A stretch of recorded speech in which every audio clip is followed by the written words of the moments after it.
Julianna, right here. Obviously, it's been a bit since we last saw you compete in the octagon. So I guess just how's life been having that belt back and both in and out of the octagon, and just how's camp been as a whole preparing for Kayla? Everything is great. I feel good. I feel full of energy. I should be illegal to feel this good. I'm really looking forward to Saturday night. Camp was amazing, and we are firing on all cylinders. You know, it feels like the main event, obviously, Sean and Merab is a fight that everyone, they're excited for. But it feels like this co-main event has been what has been building this card, especially, whenever you and Kayla are on screen together, it kind of just generates conversation and click. So have you felt like you specifically have been carrying the promotion for this fight card? And do you feel that your fight has kind of taken some of the spotlight away from the main event? No, I believe that when you work so hard, and I've been fighting for the promotion since 2013, when you work so hard to get to climb the mountain to UFC gold, and you're finally at the top of the heap, this is what comes with that territory. I have an opportunity, I have an obligation as a UFC champion to promote my fight and to get people interested in watching me fight. And these are the opportunities that I was fighting so hard for. So for me, it's something that comes very naturally for me, because this is what I've been building towards in my career my entire life. Obviously, a lot of people consider Amanda the greatest female fighter ever, but maybe she didn't do a lot of promotion. She didn't, talk the talk, as some would say. So given that you have a dance partner that does want to talk back to some extent, and her accolades and the interest she brings, do you feel like this is one of the more talked about women's title fights we've had in the UFC? Well, it's just good when you have somebody that can string a sentence together, that can speak the language, and that, is willing to banter back and forth with you. And so it's refreshing. It's refreshing. And obviously, even when she was in PFL, people have been asking for Kayla to, come to the UFC and fight for the title right away.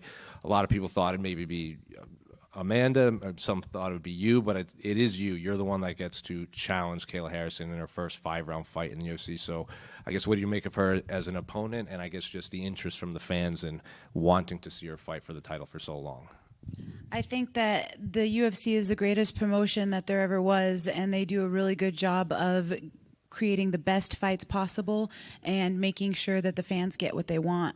And this was a fight that the fans wanted, and it was the biggest fight in the division. And it makes a lot of sense that even though she only had 2 fights in the UFC, that she was able to come in and get a title shot based off of her being the 2-time champion and the accolades that she possesses. So it makes sense, and I'm, obviously happy once I found out that it was not going to be Amanda after my win against Raquel.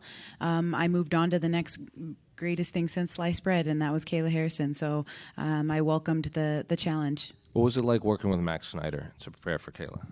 It was awesome. Max is a Chicago native. He grew up all his life in Chicago, and so for him to be able to come back to his roots, I think that it was great for him to be able to come back and to represent the people in the city of Chicago. So I know that was one of his main goals. And then also, when it comes to being able to say that you made it, he's coaching against somebody that, he had previously worked with, but against a team that, was back then, something that was like this big, huge thing for him as a younger gentleman. And so for him now to be able to, coach against them, I know that it's a nice nod for himself to be like, I made it, man. And so I know that it's a really special time for him as well. And then just last one for me, Kayla said the only chance that you had to win is to turn this into a brawl. So I guess, how do you see this fight actually playing out on Saturday? Well, if she said it's going to be a brawl, then I guess I'll give her what she wants. No, I see the fight playing out with me getting my hand raised. I don't know how, I don't know when. I just know that I am very dangerous everywhere. I have multiple avenues to win this fight. I can win off of my back, I can win off of the cage, and I can win off of my feet. And having multiple avenues and multiple paths to victory is what makes me more dangerous, whereas she has only one shot to beat me, which is laying on top of me for 25 minutes.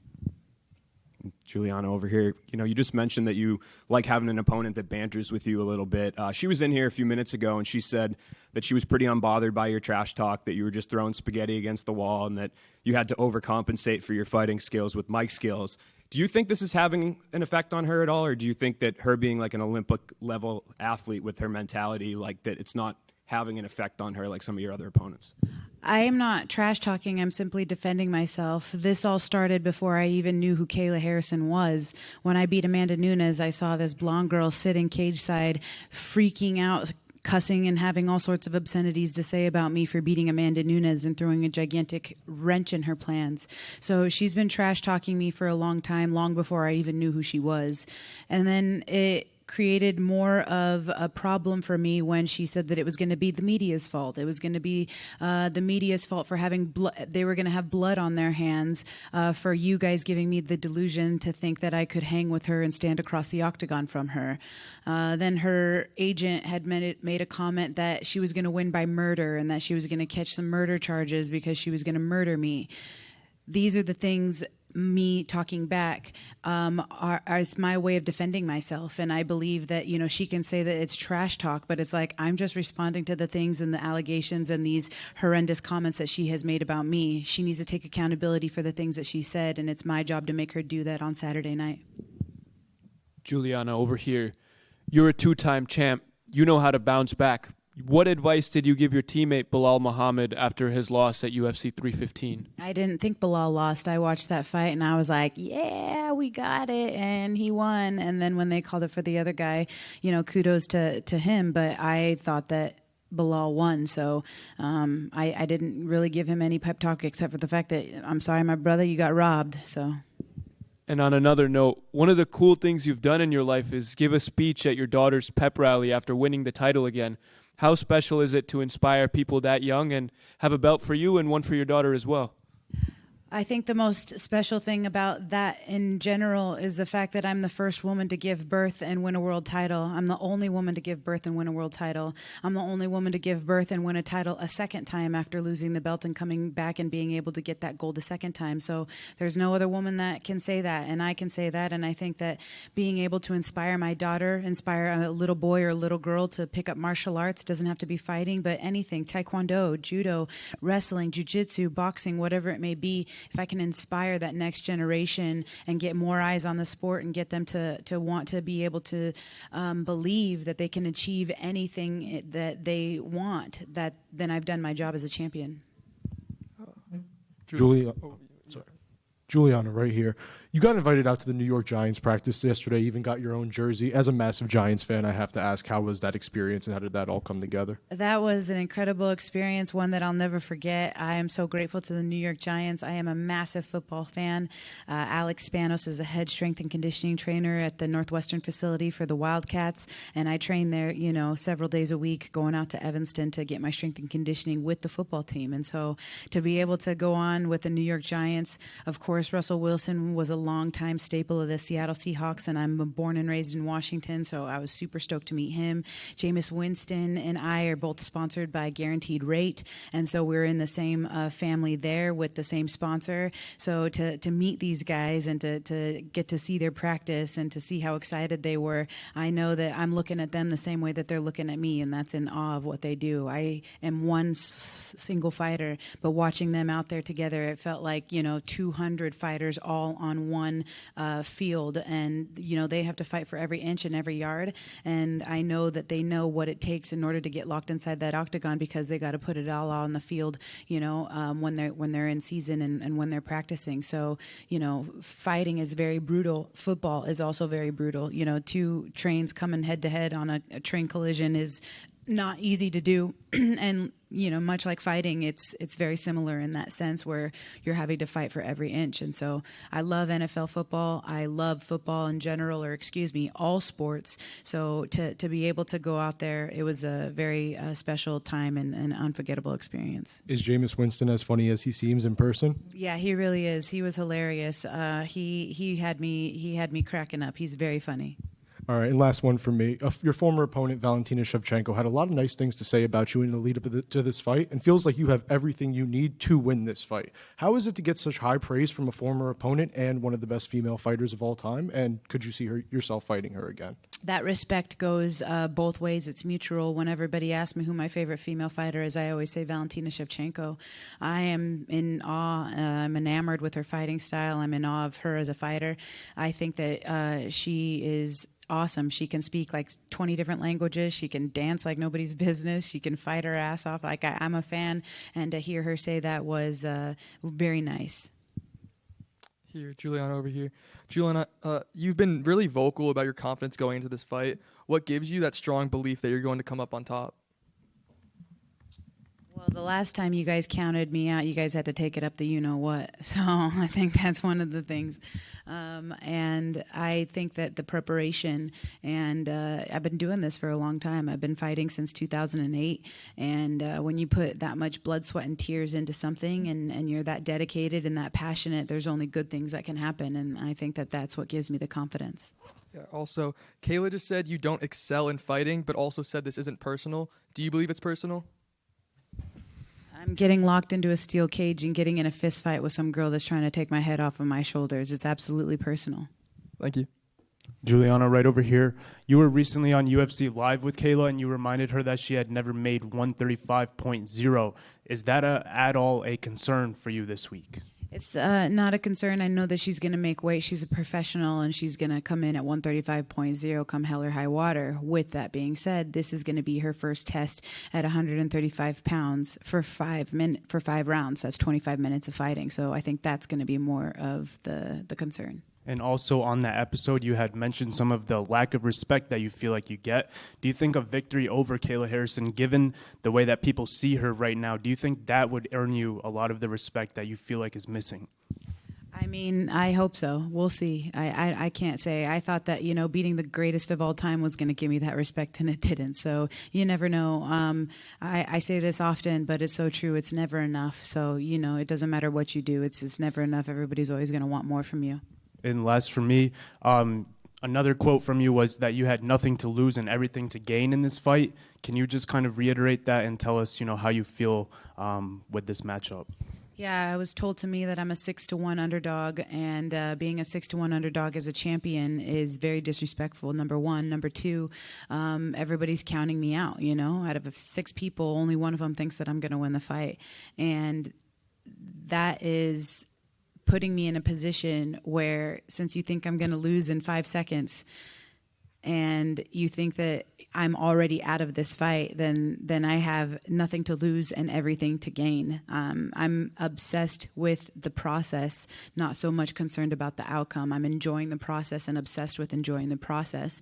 And when you put so much focus, she is in a position where she has to and she should and you better, and it's already done. And so those are the kinds of limits that she's putting on herself of you should and you can and you will and you're going to, and it's already finished and it's already happened. The reality is that when you put that much pressure on yourself, and when you're so focused on you have to beat her in 10 seconds and it doesn't happen, that can kind of play into your mentality and the way that you fight, whereas everybody's already counting me out. So when you put me in a position of nothing to lose and everything to gain, that makes me a very dangerous woman. Just going off that, Julianna, as you kind of say, it seems like the goalposts always get moved further back for you, right? So what do you think the headlines will read Sunday morning when you win this fight? Do you think they're going to give you your credit, or are they going to say Kayla Harrison wasn't that good and she's a PFL fighter and things like that? I think that it'll put me on another planet. It'll put me in the stratosphere. Julianna over here.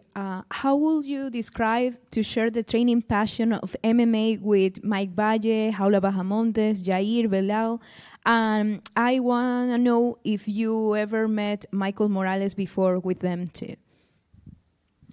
Yes, Michael Morales came to the gym, and when he trained with us a few times, I was absolutely, talk about enamored. I was in awe. Yeah, Michael Morales is the real deal, Holyfield. That guy is legit.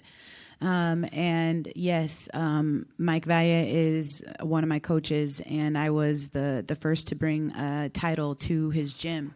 And I am very proud to come from a small, tight-knit community in Chicago, and being able to be training partners with, Bilal and Bahamondes. It's a special thing that we got going on, and I'm really grateful for having such a tight-knit team. We help each other, we support each other, we love each other, and I think that that's a very important thing to have around you. Were you impressed with Michael's performance in UFC Vegas, or not really? Because you already met him before. No, I said it. I told my trainer, I told my jiu-jitsu coach, I said, I don't bet. I don't know anything about betting. I'm not a big bettor. But if I was, I would bet the house on this kid because I guarantee you he's going to win. And so he won, and I was like, told ya. So, yeah, no, I wasn't surprised at all. It was very impressive. Thank you so much, and good luck. Thank you so much.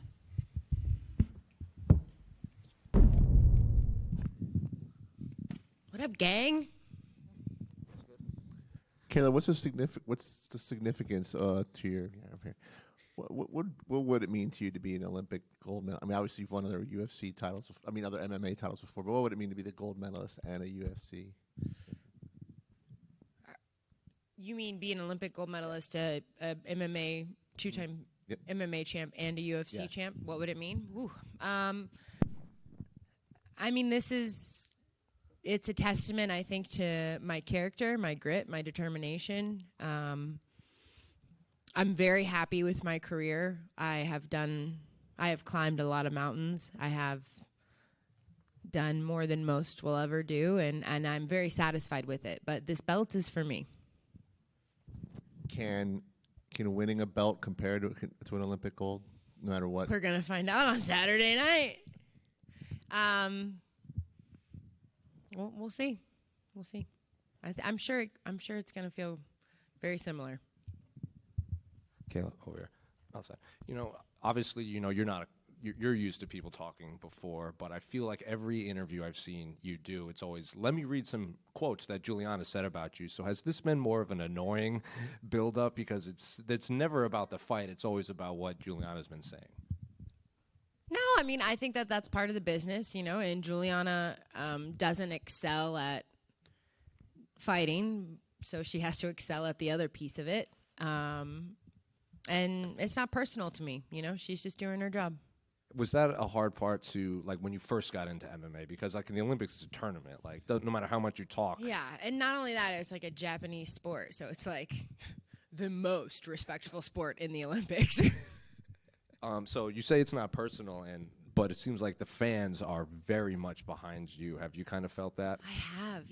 I have, and I'm so grateful for it. I feel like Julianna is the perfect villain to, I guess, make me a hero in people's eyes. I think before everyone's like, oh, I don't know if it's my dominance. I don't know if it's because I am so, like, physically strong looking, but I feel like or maybe because I haven't been in the UFC for very long, but I feel like a lot of people weren't too keen on me, and now all of a sudden it's like I'm America's sweetheart, and I'm just going to take it and run with it. And, you kind of said it, like, Julia's not good at fighting, so she has to sell a fight. And we've heard that before, but yet she keeps winning. So I guess, what is it about Julianna's style that gives people problems? I mean, I think she's got heart, She's a fighter. And at the end of the day, that's probably one of the most important qualities you can have is that heart and that grit. She's unorthodox. You don't really know what is coming. I think it's probably a tough style to emulate in training. She's unorthodox, and I think that she has this, like, I just believe I'm better everywhere. I think that I'm bigger, faster, stronger. I think that I've got more positive experience. I think that my grappling's better, my striking's better. I think that my fight IQ is higher. And, like, never mind being inside of a cage. Like, I'm a fighter in life. And so if she thinks that she's going to, like, outfight me, she's got another thing coming. Well, the countdown, they did this, the part where she brought in Max Snyder to train with her. Is that just the countdown kind of, like, latching on to something, or is that something that, like, smart thing she's training with him? I mean, do you think that you could learn to paint like Picasso in 6 weeks or 8 weeks or 12 weeks? No. Do you think that you could be Scorsese in 12? Like, good luck. I applaud her for leaving no stone unturned, but I've been doing judo since I was 6 years old. Like, that's not something you can pick up overnight. the countdown also, I think, like, we've been covering you for a long time. We knew your story with your kids and your sister and your mom. Yeah. But I feel like maybe there's, like we talked, some people only watch the UFC. They didn't know your story. So when that came out, have you seen, how's the reception been to that for people that didn't know what you actually went through? It's been super positive. It's been like overwhelmingly positive and heartfelt, and I think that a lot of people didn't know that I adopted my niece and nephew and the reasoning behind it. And so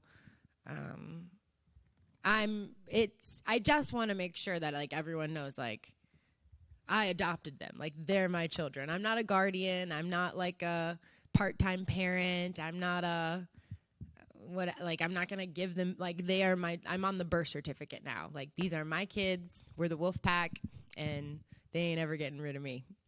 And just last one for me, unrelated to your fight, because I think you're one of the few that could probably answer this, but LeBron James just did a podcast, and he was talking about starting kids in a sport, and that's all they do from, like, 5 on, will lead to burnout real quick, and kids will constantly quit.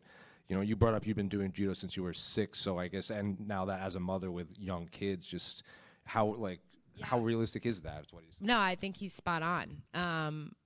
I mean, in our society today, you look at, like, I mean, I really blame the parents. We have all of these helicopter, like, psycho parents who think that their kid's going to be the next Tiger Woods or the next Simone Biles or the next LeBron James. And so they make them go to gymnastics practice every day, or the next Serena, like tennis. And, like, when we were kids, I did judo and I specialized at, I mean, I'm sure there are outliers, but we didn't play organized sports. We just played outside. Like, hey, you want to go play basketball with your friends? Hey, like, we're going to go play jump on the trampoline or play a pickup game of flag football, or, like, whatever it is. No, I'm super against specializing for kids. I mean, even, like, up to high school, I would, like, argue, like, play everything. It's better for your body. It's better for your mind, better for your family dynamics. That's what LeBron was saying. He played football and ran track just to stop thinking about basketball. Yeah. I mean, you can't, like, their brain is literally still developing. Are we going to put this kind of pressure on a child to be? And don't get me started. My daughter played softball this year, and, like, this is her first time playing. So obviously she's not great. Like, and the parents, I was like, I'm gonna end up getting in a fist fight at a softball game. Like, I gotta take a lap and cool off.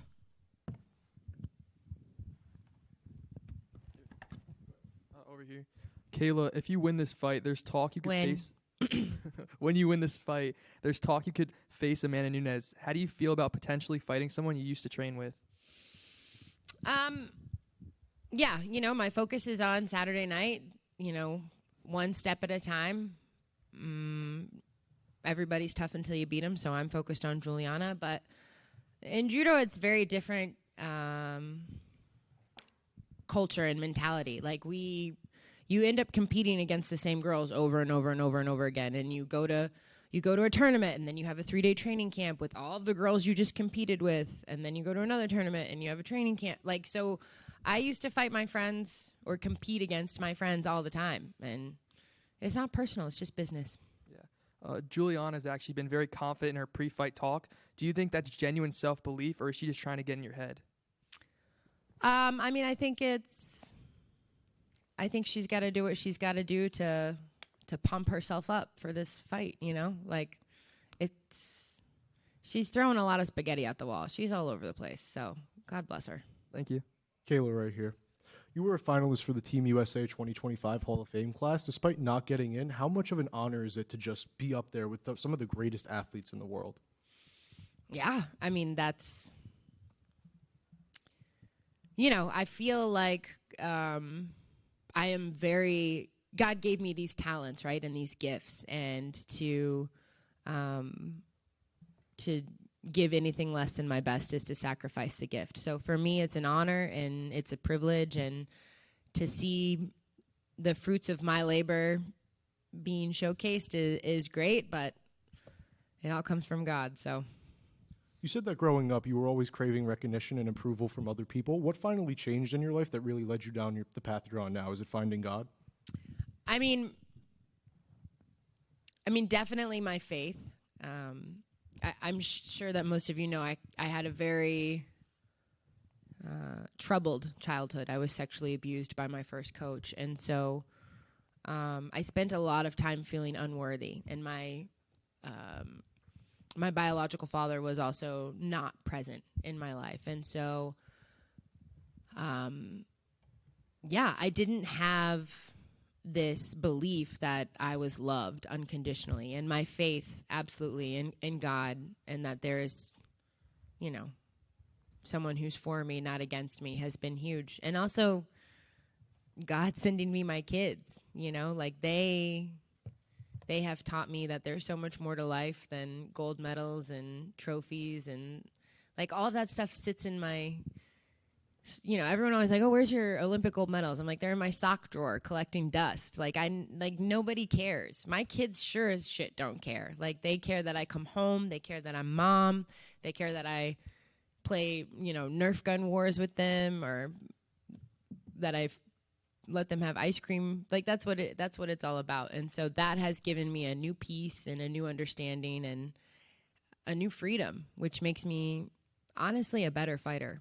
Yeah, shout out to all the single moms out there. That's right. Shout out to the single moms. Let's go.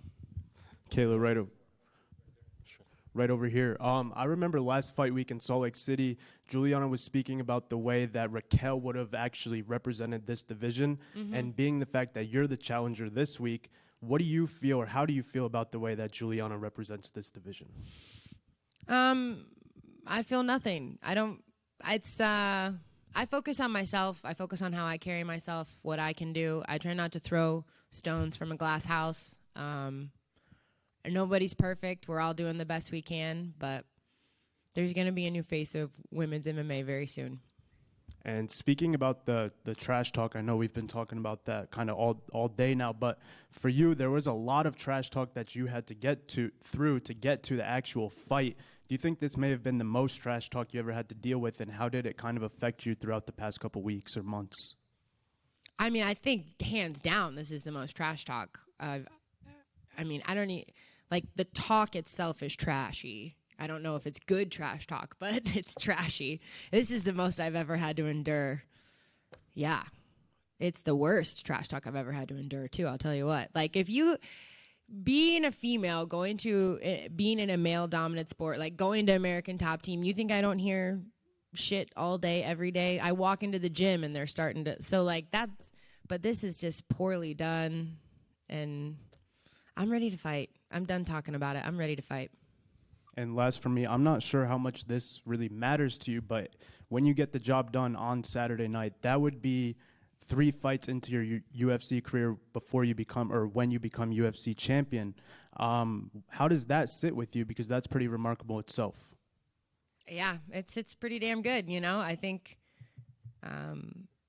it's 3 fights in the UFC, but this is a lifetime in the making. I've been on the mat since I was 6 years old. I have been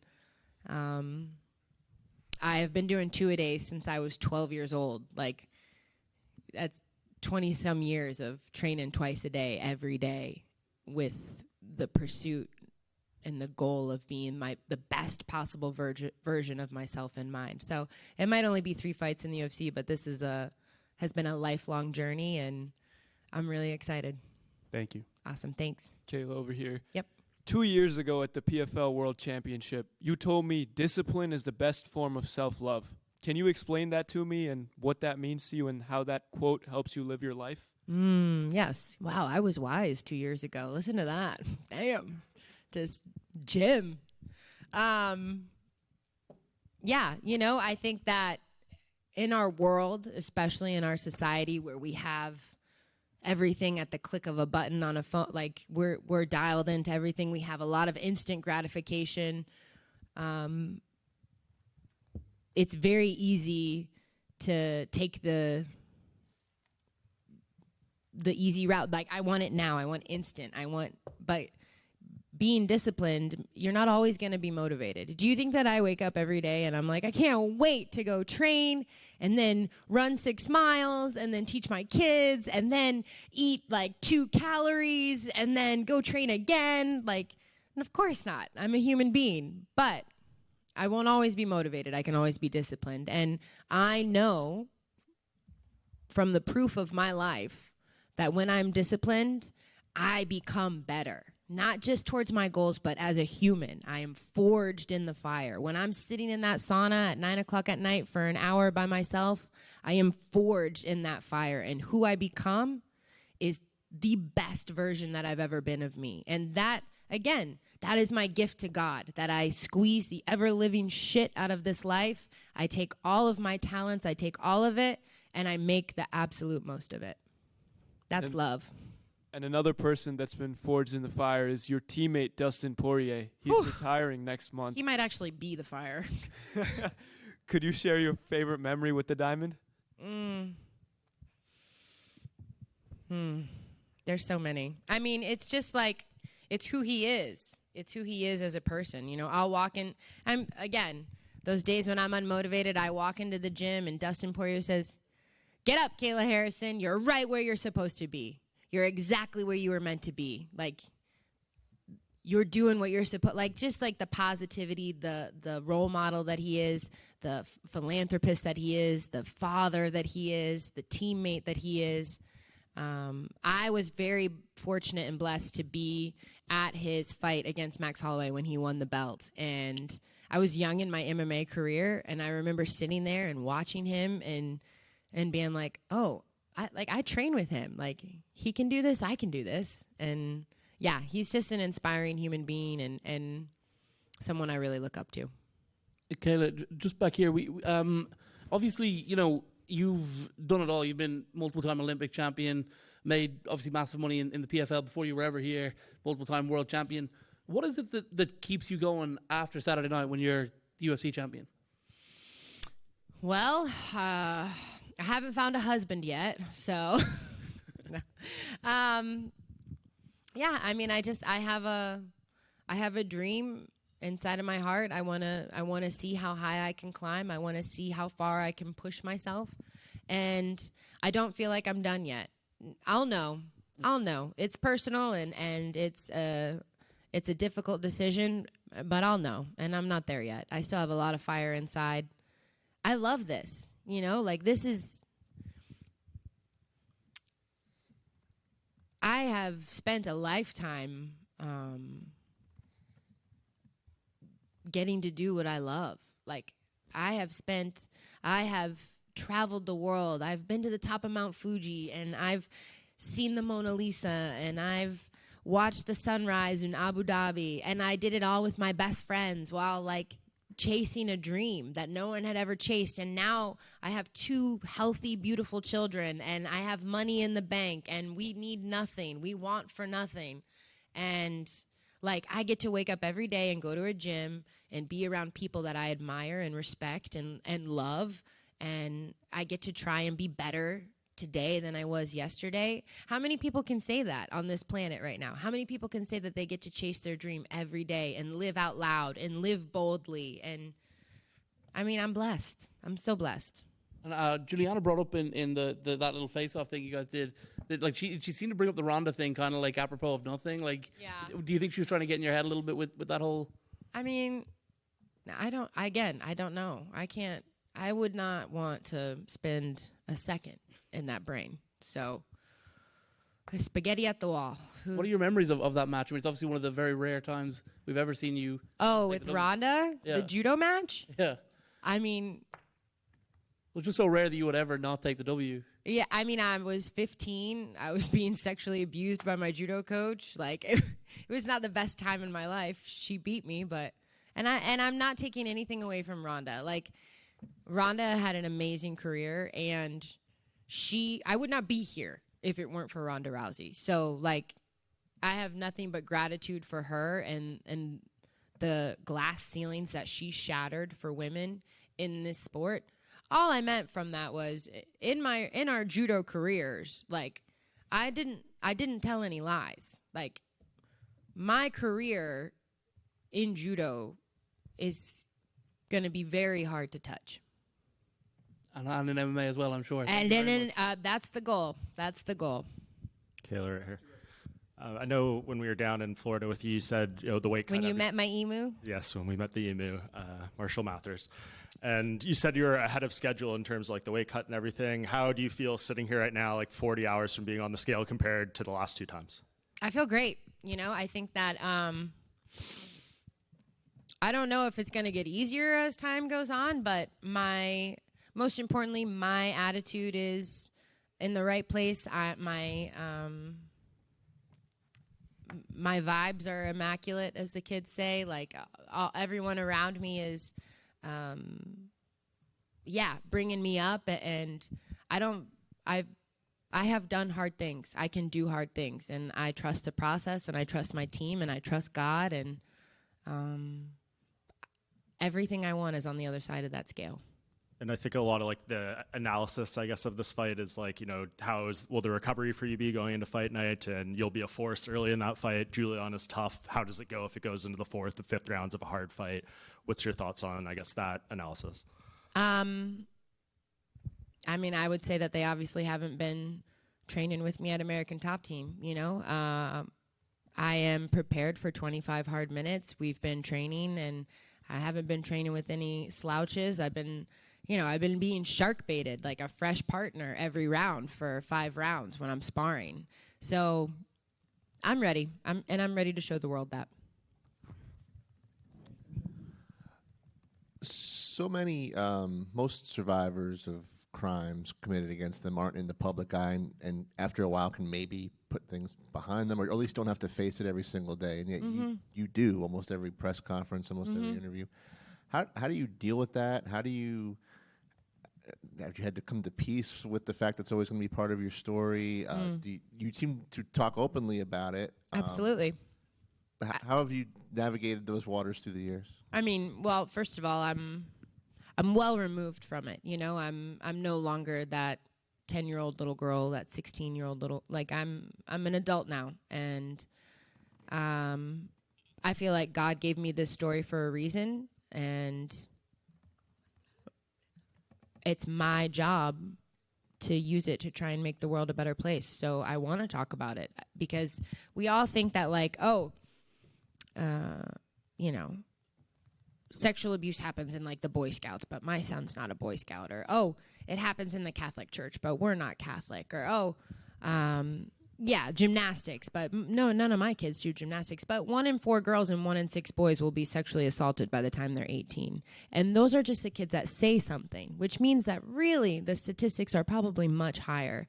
And how do we stop that? We stop it by having a conversation. We stop it by looking it in the eye and putting a face to it and saying, okay, children are our most precious things. I want to help stop this. I want to help end this. And I encourage everyone to go to fearlessfoundation.org, learn more about it. I also wrote a book. It's not a memoir. It's not an educational, it's not a textbook. It's kind of a combination of both, where it uses my story, my journal entries, and it talks to you about what is grooming, why kids don't say something, what questions can I ask my kids if I think something like this is going on. And, that is